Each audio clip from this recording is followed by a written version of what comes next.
시편 119편 97절 말씀부터 봉독합니다. 제가 가진 성경으로는 구약성경 892페이지에 있는 말씀입니다. 시편 119편 97절 말씀부터 104절 말씀까지 우리 다 함께 한번 이 말씀을 봉독하겠습니다. 한 목소리로. 내가 주의 법을 어찌 그리 사랑하는지요. 내가 그것을 종일 작은 소리로 읊조리나이다. 주의 계명들이 항상 나와 함께하므로 그것들이 나를 원수보다 지혜롭게 하나이다. 내가 주의 증거들을 늘 읊조림으로 나의 명철함이 나의 모든 스승보다 나으며 주의 법도들을 지킴으로 나의 명철함이 노인보다 나은 일이다. 내가 주의 말씀을 지키려고 발을 금하여 모든 악한 길로 가지 아니하여 싸우며 주께서 나를 가르치셨으므로 내가 주의 규례들에서 떠나지 아니하였나이다. 주의 말씀의 맛이 내게 어찌 그리 단지요. 내 입에 꿀보다 더 단이이다. 주의 법도들로 말미암아 내가 명철하게 되었으므로 모든 거짓 행위를 미워하나이다. 아멘. 라스베가스에 와서 살면서 이 도박에 중독된 우리 한인들을 볼 때가 종종 있습니다. 더구나 우리 그 성도들 중에도 이 도박에 빠져서 그 인격이 아주 황폐해지고 심지어 그 가정이 다 파괴된 분들을 보게 되면 얼마나 마음이 아픈지 모릅니다. 원래 중독이란 말은 자신이 선택한 외적인 조건을 가까이 하고 또는 계속 반복하다가 자신도 모르게 점점 끌려 들어가서 자기 통제력을 잃어버리고 그 인격에 기능 장애가 일어나서 자기의 판단과 능력, 기능을 다 상실하게 된 비참한 증상을 말합니다. 물론 도박뿐만 아니라 알코올에 중독된 사람도 있습니다. 알코올 중독. 아시는 대로 사람이 술을 마시는 겁니다. 어디까지나 자기 자신이 선택한 것입니다. 뭐 어떤 이유에 의해서이든지 간에 자기가 선택해서 자기 손으로, 자기 입으로 마시는 겁니다. 그러나 처음에는 내가 술을 먹고 그 다음에는 술이 술을 먹고 그리고 그 다음에는 술이 사람을 먹는다고 그러지 않습니까? 이제 그쯤 되면 사람의 인격은 아예 없어지는 겁니다. 한번 중독되면 자기도 이래서는 안 되겠다고 가슴을 치면서도 그 생활을 벗어나지를 못하는 겁니다. 담배도 마찬가지입니다. 아니 세상에 담배 그거 안 피우면 그만이지 그렇게 말할지 모르지만 또 사실 그 담배 끊은 사람도 많이 있지 않습니까? 그런데 이걸 끊지를 못해서 그렇게 고생을 하는 사람들이 많습니다. 인터내셔널 에어포트에 가보면 한쪽 구석에 그 유리로 만든 방이 있는데 그 안에 들어가 앉아서 담배 피우는 모습을 이렇게 보면 꼭 장경원의 옛날 원숭이 구경하는 것 같습니다. 아니 그 하찮은 담배의 노예가 돼서 이 사회적인 그런 격리 구박을 받으면서까지 살아가야 될 이유가 여러분 어디 있습니까? 도대체 사람이 그렇게 초라하기가 그지없습니다. 여러분 육체의 욕망과 육체의 습관에 끌려 사는 사람들, 굳이 술이나 담배가 아니라 하더라도 사실 사람은 다 각각 자기의 욕망에 끌려서 정신을 잃어버리는 경우가 많이 있습니다. 육체의 욕망을 충족시키기 위해서 노예가 된 사람, 이걸 생리학적인 인간이라고 그럽니다. 또 하나는 이성과 지식의 노예가 된 사람도 있습니다. 이걸 철학적 인간이라 그럽니다. 각각 자기 판단, 그 별것도 아닌 자기의 그 조그만 지식, 그거 번번이 믿을 만한 것이 못 된다는 것을 본인도 생활하면서 체험하고 알면서도 그 자기 판단, 자기 지식에 매여서 헤어나오지를 못하는 불행한 사람들이 많이 있습니다. 그리고 또 하나는 이 도덕률의 노예가 된 사람들도 있습니다.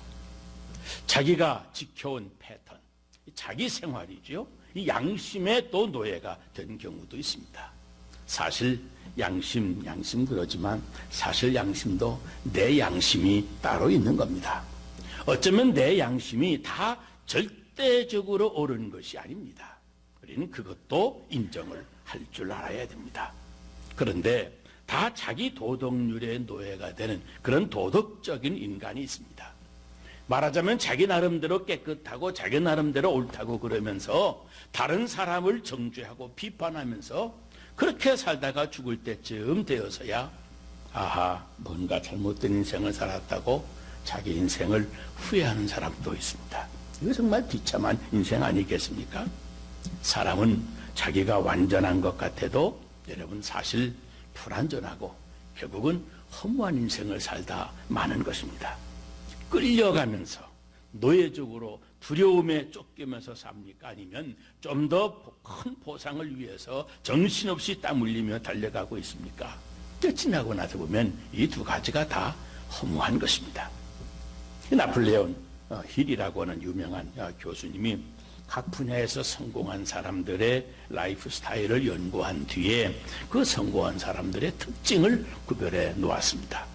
첫째가 뭐냐면 한 가지에 집중하는 것입니다.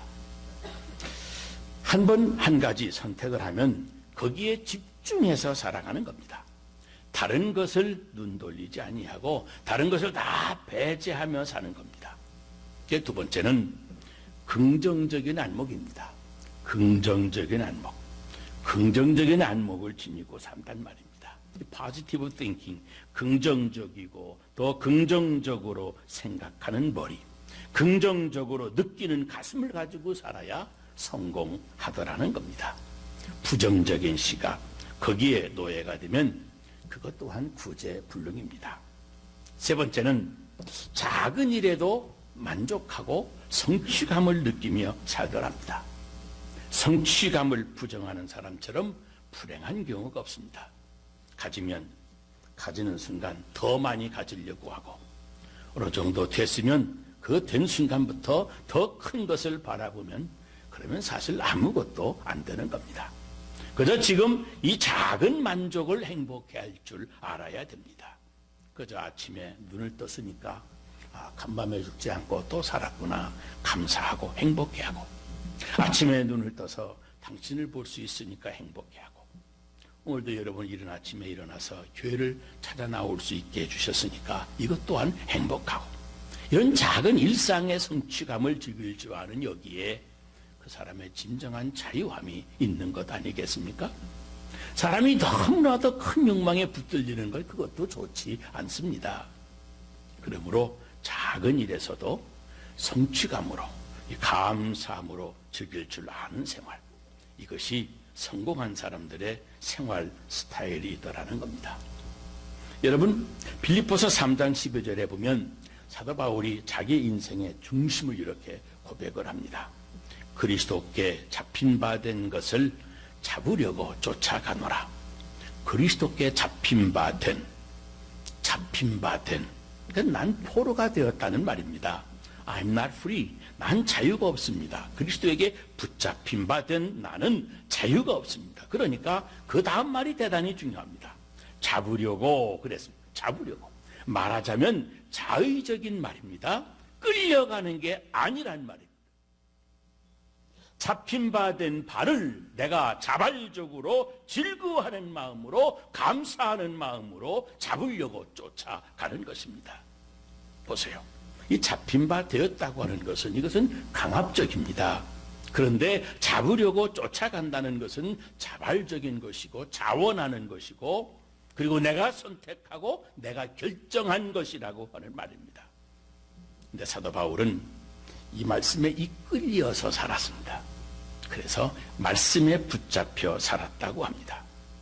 그런데 그는 노예 생활이 아니었고, 말씀에 붙잡혀 사는 그 생활이 내가 너무 즐거웠고 너무 행복했습니다.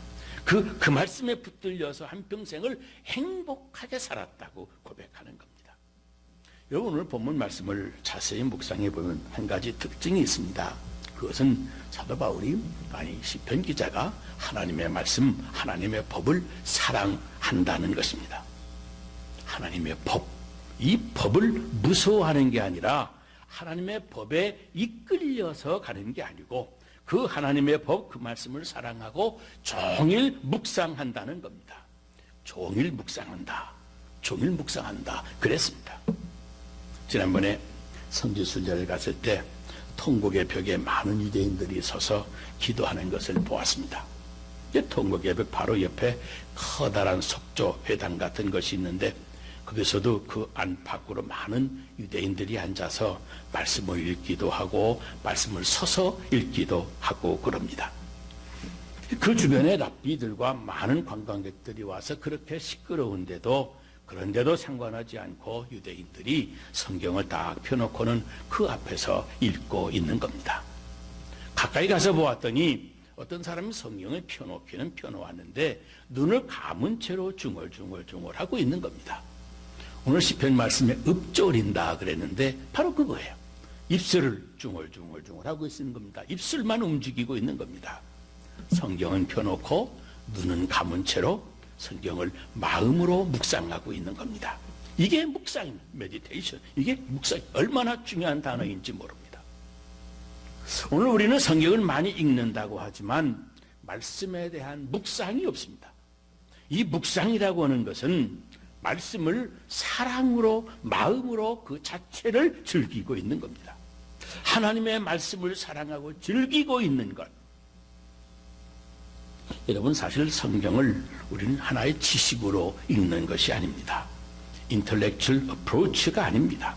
성경을 내가 탐구하고 성경을 내가 읽고 분석하고 내가 깨닫고 내가 그대로 결심하고 내가 주체가 돼서 내가 성경을 읽어가는 것이 아니란 말이에요. 유대인들은 여러분, 성경은 공부를 위한 책이 아니고 묵상을 위한 책이라고 알고 있습니다. 공부라는 게 뭡니까?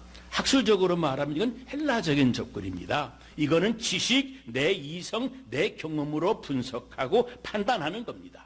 그러므로 공부라고 하는 이 자세로는 하나님의 말씀을 대하면 문제가 있습니다. 그러면 이 말씀을 우리가 여러분 어떻게 대해야 합니까? 바로 묵상해야 됩니다. 묵상이라고 하는 것은 사랑하고 그대로 받아들이는 겁니다. 가슴으로 받아들이는 겁니다. 그래서 그 말씀 자체를 인격으로 내가 대하는 겁니다.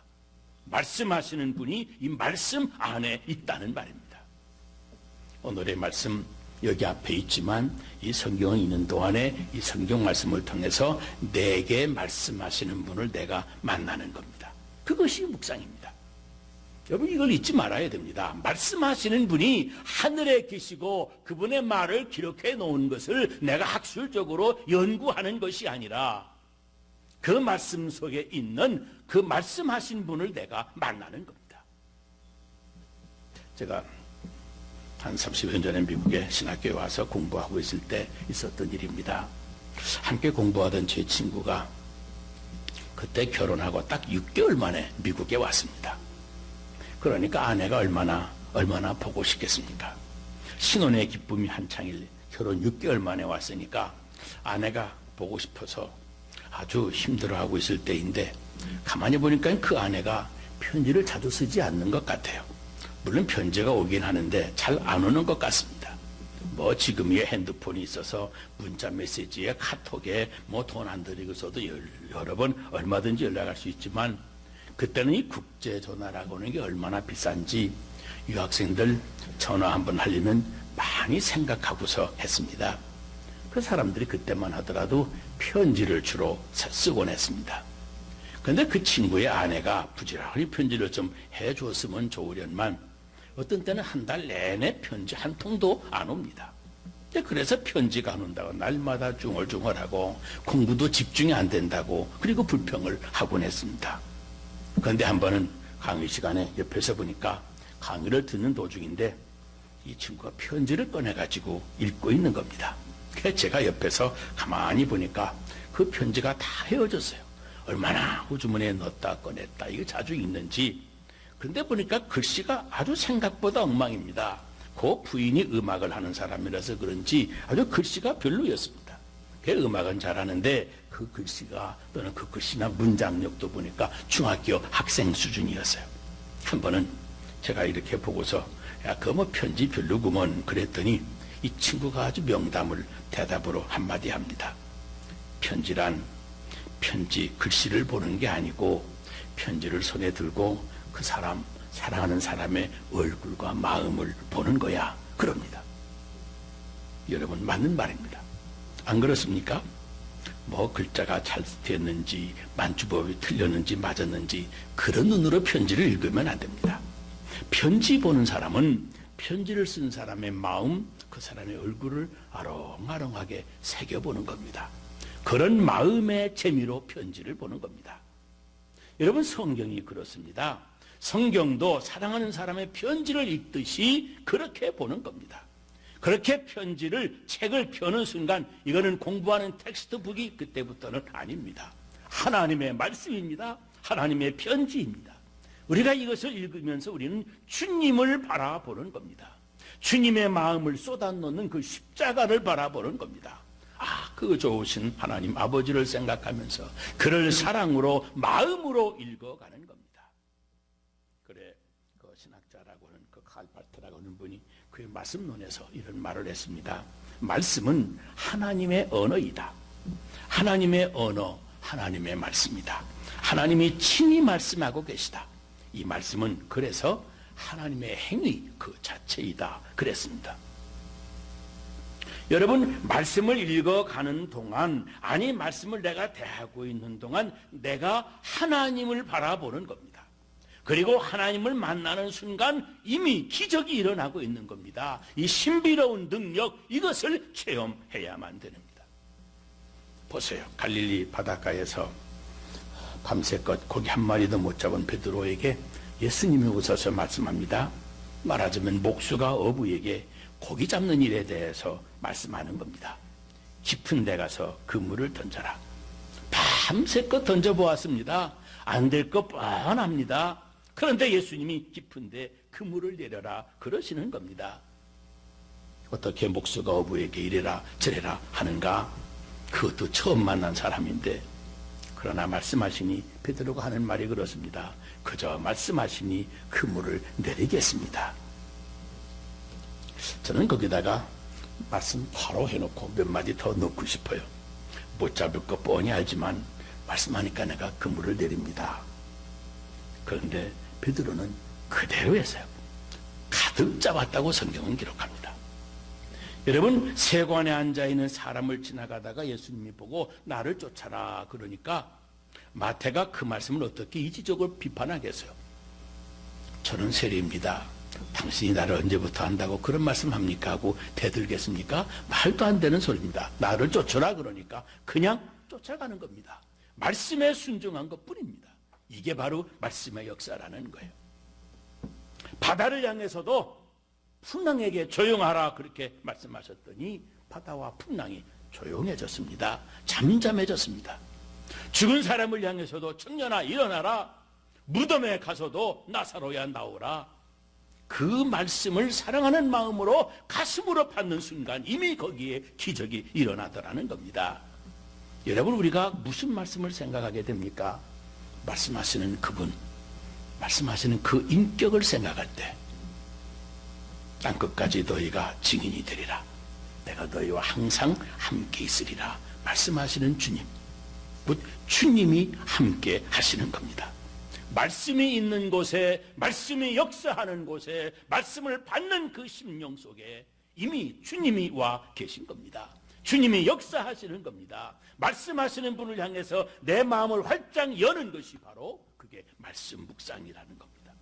그러므로 말씀 묵상이 곧 주님을 묵상하는 것이고 주님을 만나는 겁니다. 주님을 사랑하는 겁니다. 말씀을 사랑하는 자가 곧 주님을 사랑하는 것입니다. 성경을 펴놓고 주님의 말씀을 받으면서 말씀하시는 그분을 생각합니다. 그분의 마음을 헤아립니다. 그분을 사랑하는 마음으로, 반가운 마음으로, 인격과 인격의 만남으로 그 얼굴을 바라보면서 귀를 기울이면서 그분의 음성, 그분의 말씀을 읽어야 됩니다. 그러면 오늘도 그분이 우리들의 마음을 열어주시고 친히 내 마음에 말씀을 주시는 겁니다. 어떤 어린아이가 엄마에게 한마디 했답니다. 엄마, 저 탁상 위에 저 책이 무슨 책이야? 먼지가 뽀얗게 앉아있는데, 그러니까 그거 하나님의 말씀이다 라고 대답을 했답니다. 그러자 이 아이가 그거 누구 책인데? 그러니까 하나님의 책이지. 그러니까 어린아이가 하는 말이 하나님의 책은 빨리 하나님께 돌려드려야 되지 왜 거기에다 놔뒀어요? 그러더랍니다. 성도들이 하나님의 책을 안 읽어요. 기념품으로 간직하고만 있어요. 책꽂이에 꽂아놓고 관람용으로 보관만 하고 있어요. 하나님의 말씀 사랑해야 됩니다. 요즘에 교회마다 파워포인트 이 영상을 사용하지 않는 교회가 없습니다. 우리 교회도 마찬가지입니다만은 예배드릴 때마다 앞에 커다란 그리고 총천연색 글씨로 성경 구절이나 찬송가 가사를 다 보여주니까 얼마나 편리한지 모릅니다. 어떤 교회는 목사님의 설교도 미리 요약을 해서 설교 진도에 따라서 다 영상으로 띄워줍니다. 그런데 서울의 어느 목사님은 이 파워포인트를 아주 잘 사용하다가 이걸 다 없애버렸답니다. 왜냐하면 성도들이 교회 가면 다 보여주니까 굳이 성경 들고 갈 필요가 없다 해서 성경 찬송을 가지고 가지를 않는 겁니다. 그러다 보니까 성경 찬송이 손에서 점점 멀어집니다. 결국 집에도 성경이 없어지게 됩니다. 책꽂이에도 성경이 없어지게 됩니다. 차 안에도 없어지게 됩니다. 성경 없이 인생을 삽니다. 여러분, 성경을 가까이 해야 됩니다. 집에도 사무실에도 차에도 언제라도 손끝에 성경이 있어서 손쉽게 성경을 자주 열어야 됩니다. 성경을 읽고 성경 그 말씀을 묵상해야 됩니다. 성경을 읽고 성경 사랑하고 그 성경 묵상할 때 여러분 마음에 하나님이 보이는 겁니다. 그리스도의 얼굴이 보이는 겁니다. 그리스도의 마음을 느낍니다. 그분과 깊은 사랑을 느끼게 되는 겁니다. 그래서 오늘 성경 말씀이 말합니다. 성경이 나로 지혜롭게 합니다. 이 성경 말씀이 나를 명철하게 합니다. 이 성경 말씀이 나를 더 진실하게 만듭니다. 이 성경 하나님의 법이 모든 시험을 나로 하여금 이길 수 있게 해줍니다. 왜냐면요, 말씀을 통해서 하나님을 만나고 이 말씀을 통해서 하나님이 나한테 역사하기 때문에 그래요. 예수님이 광야에서 마귀에게 시험받을 때 보면 긴 설명 말씀하지 않으셨습니다. 사람이 떡으로만 사는 것이 아니요, 이 말씀 하나를 인용하셨습니다. 주 너희 하나님만 섬기라. 그 말씀 그대로 인용하고 맙니다. 성경 말씀대로 그대로 대답하고 있습니다. 그게 긴 변론이 필요 없습니다.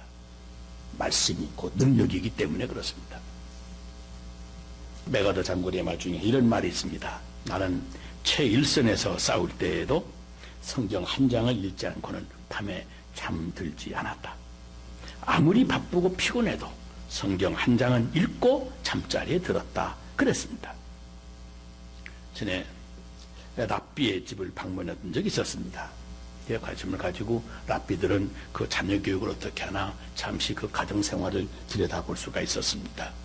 놀라운 게 하나가 있는데 성경 구절을 쓴 헝겊천 같은 것을 아이들 손목에 이렇게 묶어주었는데 밥 먹으라고 부르니까 밥 먹을 먹으러 들어오는데 그 아버지가 식탁에 앉아서 아이들에게 그 손목에 감아놓은 성경 구절을 그걸 외우는 것을 확인을 하고 식사를 나누는 걸 보았습니다. 성경을 읽고 외우지 아니하면 식사를 못합니다. 아주 깊은 감동을 받았습니다. 하나님의 말씀을 먼저 먹고서야 육신의 양식을 먹는다고 하는 교육입니다. 오늘 성경은 말합니다. 꿀송이보다 더 답니다.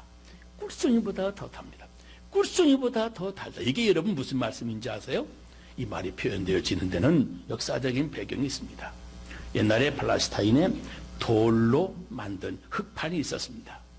이 흙판에다가 성경을 몇 절을 적어놓고 외우게 되는데 처음에 글을 쓸 때 돌에다 글씨를 새겼으니까 안 되니까 꿀과 밀가루를 섞어서 그것으로 글을 써 놓는답니다. 그게 벽에 돌에다가 그것으로 율법의 글을 써놓고서 이제 아이들이 이것을 다 외우면 그 다음에 그것을 다시 떼어서 과자처럼 아이들 입에다가 넣어주는 겁니다. 아이들이 하나님 말씀을 다 외우고 나면 그 꿀로 만든 과자를 하나씩 얻어먹는 것 같은 그런 기쁨을 누리게 되는 겁니다. 진리의 말씀을 깨닫고 보면 그 말씀의 진리는 바로 그 꿀송이보다 더 단 것이라고 하는 말씀입니다. 여러분은 어느 정도로 하나님의 말씀을 사랑하십니까? 내가 말씀을 보는 게 아니고 그 말씀이 내게 말씀을 하시고 그 말씀을 통해서 주님의 심장 소리를 내가 듣고 주님의 마음, 주님의 체온을 내가 느끼고 그 말씀을 통해서 내가 하나님의 능력을 체험하는 것, 이것이 바로 성도들의 신앙생활입니다. 여러분, 말씀을 대하면서 하나님의 말씀을 맛보고 그 말씀이 꿀송이보다 더 단 것 체험하실 때까지 간절한 마음으로 언제나 말씀을 사모하시고 그 말씀을 마음에 품고 말씀을 사랑하시게 되시기를 주의 이름으로 축원합니다. 기도하겠습니다.